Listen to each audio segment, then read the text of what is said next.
이 금리 인하 사이클과 특히 북미 시장에서의 전기차 대량 생산 시대, 그리고 두 개의 사이클이 만나는 걸 되게 중요시 보셔야 되는데, 올해 상반기까지 여전히 그 탑픽은 흰 소재로 좀 보는 게 맞지 않나?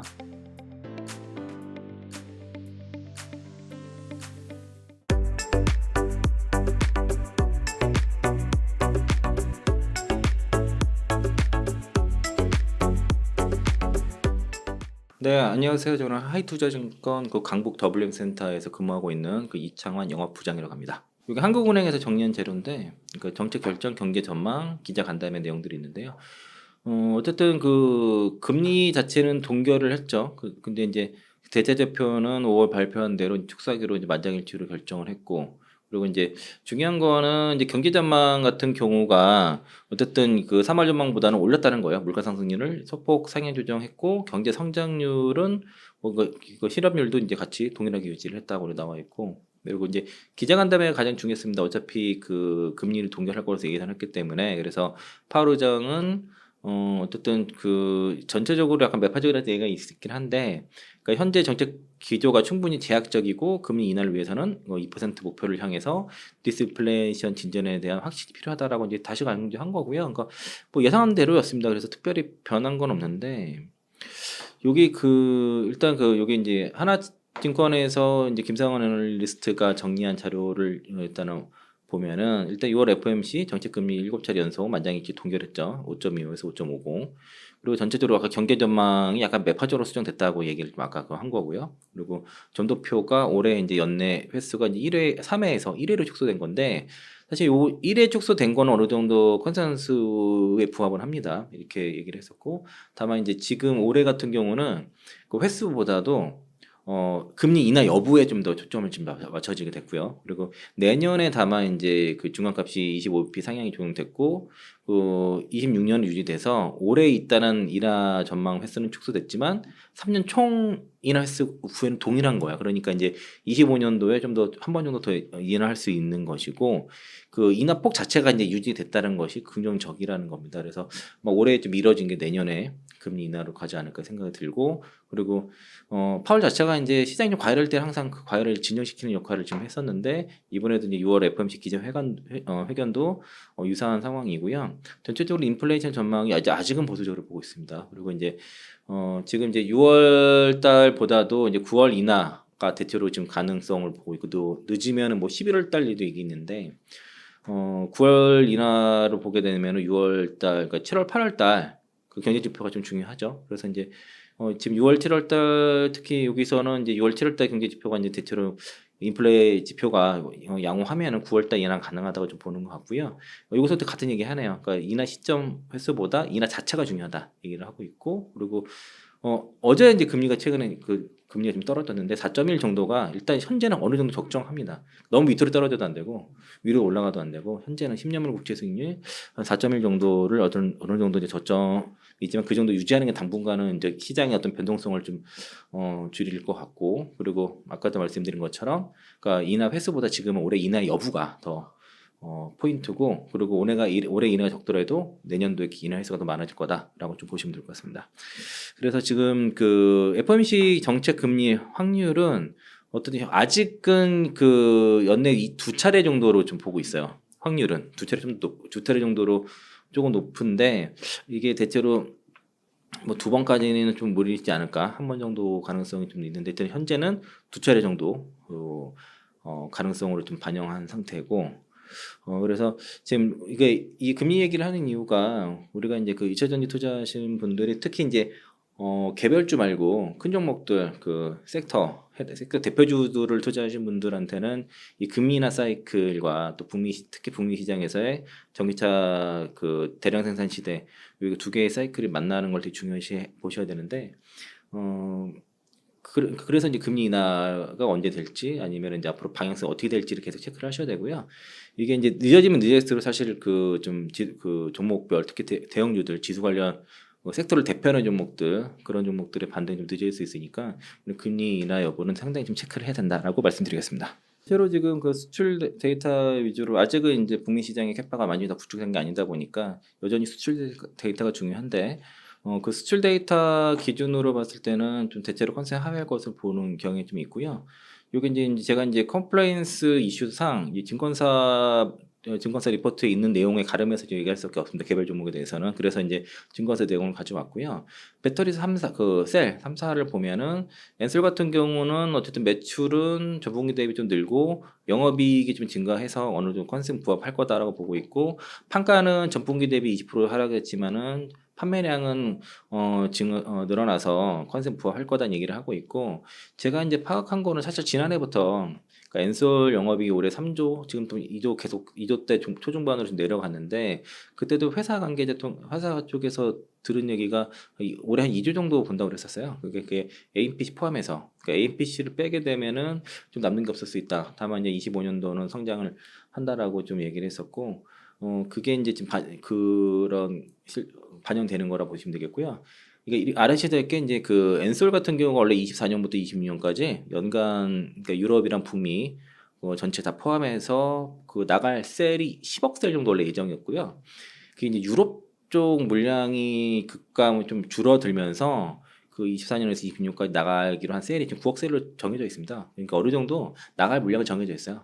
이게 전체적으로. 그래서 이제 그게 이제, 그리고 하반기에 이제 GM량 판매 쪽이 어떻게 될 건지, GM은 상당히 기대가 되는데 그 외의 업체들은 그러니까 그 엔솔의 이제 그 고객사들은 좀 아직은 좀 봐야 될 것 같아요. 그러니까 이제 일단 기대감은 GM 쪽에 있다. 그러니까 유럽향 아직도 약하다라고 얘기하고 있고, SDI 같은 경우도 지금 가장 견조할 거로 보고 있고요. 일단은 매출 5조 5천억 정도 보고 있고, 영업이 3조 900억 전망인데 이거 하나 투자고요. 2분기에도 어쨌든 배터리 출하량은 증가한다. 전분기 대비해서 증가한다라고 예상하고 있고, SKU는 2분기도 여전히 적자. 그러니까 일단은 다만 이제 시장에서 어쨌든 기대하는 거는 올해만 잘 버텨내면은 내년에 성장 사이클을 기대할 수 있다는 것이고, 그리고 하반기 흑자 계획은 그대로 일단 1분기 컨퍼런스 콜에서 유지를 했습니다. 최근 그래서 가장 좀 실적으로 자금 문제도 그렇고 가장 좀 실적으로 좀 고전하는 게 SK온이라고 보시면 되겠고요. 유일하게 적자이기 때문에 또 그런 것도 있고, 양극재 쪽에서도 대체로 비슷한데, 에코프로 비행 같은 경우가 어쨌든 그 1분기 실적 설명회에서 그 상조 하중 정도로 기준점 정도로 얘기를 했거든요. 그러니까 상반기까지는 안 좋고 하반기부터 3분기부터 회복이 된다라고 얘기했고, 리튬 가격의 레깅 효과도 이제 3분기부터 회복되는 시점이기 때문에 어쨌든 지금은 일단 영업 실적에 대한 바닥을 확인하는 시점이 대체로 이제 그 전보다, 원래는 지난해 3분기부터 안 좋을 때부터 4분기가 저점, 또 4분기 때는 1분기 저점 이렇게 가다가 2분기 정도로 좀 저점을 좀 보는 것 같고, 그리고 일단은 그동안 원재료 가격 하락에 대한 문제, 그 부정의 레깅 효과는 2분기에 대부분 다 반영될 것으로 보여지고요. 그리고 일단은 그 상반기 쪽에 실제로 포드가 문제죠. 포드랑 SK온 쪽에 이제 부진이 있다 보니까 이런 고객사들의 그 전기차 전력 수정에 대해서 다소 이제 출하가 좀 부정적으로 나오고 있는 상황이지만, 어떤 장기적으로 봤을 때는 에코프로비엠이 SK온과 삼성 SDI 쪽에 그 바인딩 계약 물량들 있잖아요. 장기 계약했던 물량들은 어쨌든 외형 성장에는 무리가 없어 보인다는 게 이제 메리츠 증권 쪽 의견이었고요. 포스코 피체엠은 키움증권 걸 가져왔는데, 일단 지금 비용이 많이 발생하고 있는 것 같습니다. 그래서 인조견이라든가 신규 공장 가동에 따른 비용 발생으로 해서 일단은 2분기까지도 이제 뚜렷한 수익성 개선은 좀 제한될 것으로 보고 있고, 그리고 포스코홀딩스, 그러니까 하반기부터 그 포스코홀딩스를 통해서 이제 원재료 소싱이 되니까 이를 통해서 수익성 개선이 될 것이라고 보고 있고요. 그리고 지금 북미 쪽에 얼템셀지 쪽에 물량이 많이 들어가다 보니까 그 M86 제품 요게 좀 확대가 되지만은 2분기 때 회복했던 N65 이 제품은 다소 감소될 것이라고 보고 있고, 그리고 2분기 그 N65 그 양극재 재고 조정으로 인해서 일시적으로 실적은 좀 감소할 것으로 좀 보지만 하반기는 좋을 거다라고 기대를 하고 있고요. 하반기가 기대되는 건 아무래도 얼텀셀지가 있기 때문에 그런 것 같아요. 그 GM이라든가. 그리고 LNF가 가장 좀 힘들었던 거는 이제 재고죠. 리튬을 고가에 매수를 한 것 때문에 이게 따른 원가 부담으로 인해서 그 재고 평가 손실이 워낙 컸기 때문에 가장 실적이 이제 못하네요. 실적이 부진했고, 그리고 이게 이제 수익성 개선되는 건 올해까지는 완전히 돌기는 어렵고 내년으로 예상을 하고요. 하반기부터는 뭐 신규 고객사들 더 많이 유치된다고 얘기를 하고 있고, 그리고 테슬라가 최근에 그 219 온토링 배터리 업그레이드를 했거든요. 소재 업그레이드를 해서 여기에 이제 동사 그 NCMA9 95 니켈 95%이 제품이 어쨌든 꾸준히 증가할 것으로 생각이 들고, 그리고 이제 3분기 3공장 가동되게 되면은 이제 4분기에 역대 최고 출하량 기록할 거다라고 보고 있어서 LNF가 하반기에도 좀 주가 반등 좀 일단 기대감 좀 있을 것 같고요. 코스모인 소재 같은 경우는 지금 저기 뭐냐, 계속 이것도 못하네요. 그 LG화학 쪽에 단결적 소액경을 납품을 하거든요. 그게 다시 엔솔이라든가 GM으로 나가는데 거기다 엔솔로 가죠. 이게 이제 어차피 이제 얼텀셀즈 쪽으로 들어가는 거기 때문에 이게 납품 출하량은 좀 증가할 것으로 봐서 배터리 양극재 4사 중에서는 LG화학까지 합치면 5사죠. 양극재 기업 중에서는 2분기 실적이 제일 견조하다. 전분기 대비해서도 2분기 실적이 올라갈 것 같고, 그리고 2분기 전방산업 이슈라든가 고객사 ESS 양 스펙 교체 등으로 인해서 여전히 성장이 나올 것 같고, 그리고 동사가 이제 증설을 하고 있는데 이게 10만 톤 캐파거든요. 그래서 올해 상반기가 목표예요. 10만 톤 캐파 증설을 하고 나서 이후에 이제 10만 톤 더 추가로 바로 공장 자기는 이제 본사 부지에다가 하고 2030년까지 30만 톤 얘기를 처음으로 했습니다. 그래서 이 목표다라는 거기 때문에 30만 톤 기준으로 향후에 이제 실적 장기 투자로 봤을 때는 실적을 바라봐도 되는데, 당장은 일단은 올해까지 10만 톤, 이제 20만 톤 언제까지 하겠다는 계획 발표되면은 이제 그걸 가지고 이제 배류에이션 하시면 좋을 것 같아요. 그래서 2분기 쪽에서는 신소재가 여전히 2분기 실적이 가장 좀 견조하기 때문에 아직까지도 이제 올해 상반기까지 여전히 탑픽은 신소재로 좀 보는 게 맞지 않나 싶고, 전해액 쪽에서는 대체로 리포트 나온 게 없어요. 지금 전해액 엔캠 빼고는 엔캠이나 동화기업 정도 나와 있는데, 일단 요거는 이제 체크해 볼 만한 게, 엔캠 같은 경우가 이제 지난해 실적 가이던스를 발표했을 때 올해 1조 6천억에서 2조 얘기했었고요. 그리고 2025년도에 3조 6천억. 그리고 이제 중앙첨단 소재에서 통해서 알게 된 게 26년도가 5조 5천억 정도 이제 매출 가이던스를 줬거든요. 실적 가이던스를. 그런데 최근에 올해 이제 인터배터리 3월달에 인터배터리에서 올해 매출이 1조, 그리고 이번에 1분기 컨퍼런스 콜에서 매출을 26년도에 이제 2조 6천에서 2조 7천억으로 대략 1조 정도 내렸습니다. 그래서 25년도는 아직, 그러니까 26년도는 아직 내리지 않았어요. 그래서 그거는 좀 추가 확인이 필요한데, 그러니까 일단은 25년도까지 실적 눈높이가 좀 낮춰졌기 때문에 지금 그동안은 25년도에 3조 6천억 매출과 거기에 준하는 영업이익을 기준으로 해서 주가가 움직였거든요. 이거는 좀 조정이 필요하지 않나, 단기적으로는. 다만 이제 26년도 캐파가 64만 톤인가, 뭐 그런 거 북미 쪽만 감안한다 그러면은, 시가를 길게 보면은 이제 뭐 투자에 대한 매력이 있지만 단기적으로는 조금 조정 가능성은 좀 늘려야지 좀 매수하기 좀 편하지 않을까라는 생각이 들어서, 저도 고객분들한테는 이거 아직은 매수 단계가 아니라서 좀 기다리자라고 좀 말씀드리겠고요. 그때 매도했던 이유가 이제 실적 기준으로 해서, 그래서 이 정도면 좀 제가 생각했던 시가총액이 있었거든요. 그게 왔었고, 또 특정 리딩방에서 몰빵 들어오면은 매도하려고 계획을 잡고 있었는데, 마침 이제 원하는 시청과 투기 자본 어떤 투기 세력, 투기 세력이 하기 좀 그렇다. 어떤 투기적인 성향의 자금들이 들어왔기 때문에 거기에 이제 물량을 넘겨주는 그런 걸 했었고, 또 저점 잡아서 다시 올라가면 매도하고, 그래서 한 4번 정도 매매를 했던 것 같아요. 이제 36만 원, 5만 원 갔을 때 전량 매도하고, 그리고 다시 22만 원대 사서 다시 이제 39만 원 가면 36, 39 갈 때 다 매도하고, 다시 25, 26 사가지고 31, 33, 그리고 맞아 MSCI 리밸런스 되는 마지막 물량 던졌는데, 뭐 완벽하게 고객들이 다 따르지는 않다 보니까 아직 조금 최고로 갖고 있었던 물량의 한 10분의 1 정도 소량 좀 남아 있는 것 같습니다. 그 정도고요.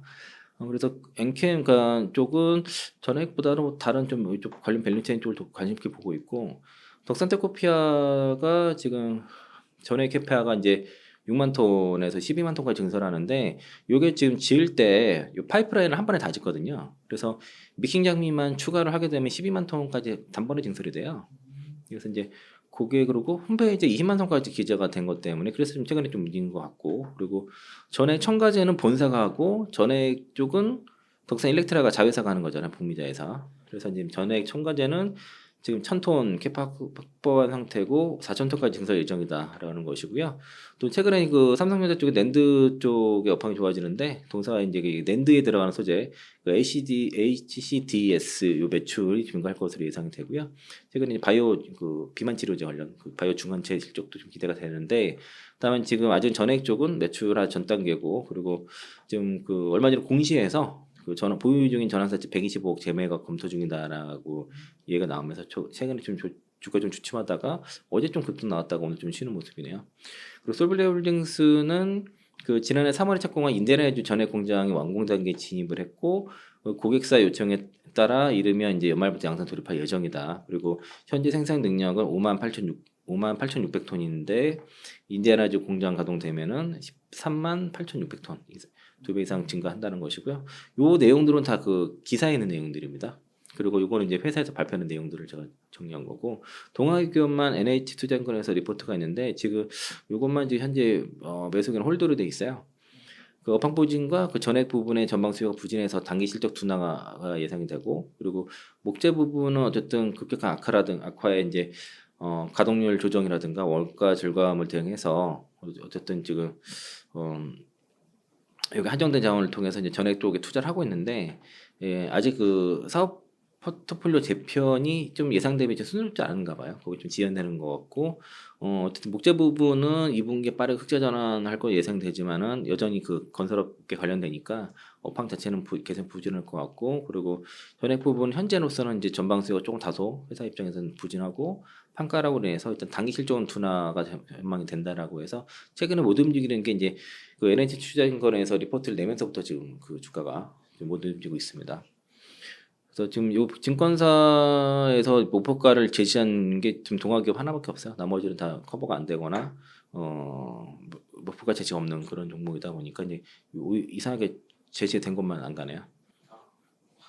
그리고 동박 쪽은 솔루션 소재는 볼 게 없을 것 같고요. SKC랑 롯데에너지 머티리얼즈를 보면은 동박 본업은 좀 다소 이제 올해까지는 좀 SKC가 좀 고전을 여전히 할 것 같고 25년도에 이제 실적 정상화 예상되고 캐파 강세도 25년도거든요. 그리고 그 말레이시아 공장이 거기서 인증이 되게 되면은 그때부터 판매량이 증가에 따라서 수익성 개선이 정상화되면서 이제 4분 흑자 전환 전망이다라고 이제 증권사에서 보고 있는데 IBK에서 그렇게 보고 있고 그리고 지금 화학 쪽 그 시장 회복에 따라서 주요 스프레드 회복으로 인해서 상조하고 실적이 하반기에 좀 좋다는 얘기를 하는데요.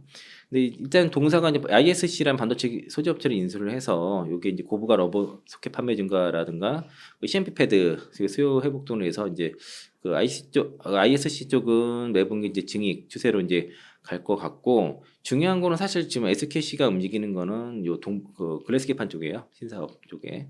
그래서 여기 이 부분이 제 앱솔루스로 해서 이제 인터뷰한 영상들이 이제 시장 화제가 되면서 이제 올라가고 있고 지금 그 대체로 이제 동박보다도 유리기판 사업 자체가 주목을 받고 있고 급등을 하고 있고요. 지금 올해 그 연말에 이제 양산 시작이 되니까 그게 이제 지연되지 않는지 제대로 되는지가 앞으로 중요할 것 같고 그리고 1공장보다 2공장이 한 5배 정도 크거든요. 캐파가 이제 1만 제곱미터에서 6만 제곱미터 2공장이 짓게 되는데 거기 향후에 뭐 4개까지 질 수 있다고 이제 회사에서 이렇게 얘기를 그 언론상에 이게 나와 있거든요. 그래서 그거 4개까지 다지게 됐을 때에 그 회사의 이제 실적 업사이드는 되게 훨씬 크거든요. 그게 동박보다 더 큰 것 같습니다. 그래서 지금 SKC는 동박보다 유리기판으로 좀 관련주로 보는 게 맞겠다라고 볼 수 있겠고, 롯데 에너지 머티리얼즈는 지금 그 4분기부터 사실 엔솔이 지난해 4분기부터 그 SK 넥실리스 물량, SKC 좀 물량을 좀 줄였어요. 그래서 롯데 쪽 거래가 좀 늘고 있고 의도적으로 지금 엔솔이 SKC를 좀 배제를 하고 롯데 에너지 머티리얼즈 쪽에 물량을 늘려주고 있고 그리고 옥창 공장에 들어가는 그 4680 원터리 배터리 이것도 동박은 롯데 에너지 거 쓰고 있습니다. 그래서 이제 하이엔드 동박이 지금 글로벌 시장 쪽에 공급을 진행이 되는데 특히 북미 시장에서 하이엔드 동박은 슈타지가 날 거라고 회사 쪽에서 밝히고 있고 그리고 이게 올해 실적 1분기 바닥 형성 후에 하반기로 갈수록 개선될 거로 보인다라고 이제 키움증권에서 얘기를 하고 있고요. 그리고 그 북미 조인트벤처 램프업이라든가 그리고 주요 고객사들의 그 유럽 공연 출하가 확대가 되면서 매출 성장이 지속될 것으로 예상이 된다는 것이고 2분기가 중요한데 일단은 해외 경기사 품질 이슈로 인해서 반사 수요가 지속될 것으로 전망이 된다는 것이고 그리고 이제 최근에 이제 그 높은 원가의 재고 영향이라든가 구리 가격이 최근에 빠졌는데 요 며칠 빠지더라고. 근데 최근에 워낙 급등하다 보니까 일단 단기적인 영향이익 영향으로 인해서 수익성 개선은 2분기로 좀 제한될 것으로 좀 예상이 되는데 대체로 보면 이 본업 자체가 롯데가 좀 탄탄하게 됐어요. 지금 실적 자체는. 그래서 그러니까 동박으로 보시는 분들은 롯데에너지를 추천하시고 보시고 유리기판 쪽으로 좀 그거 포인트로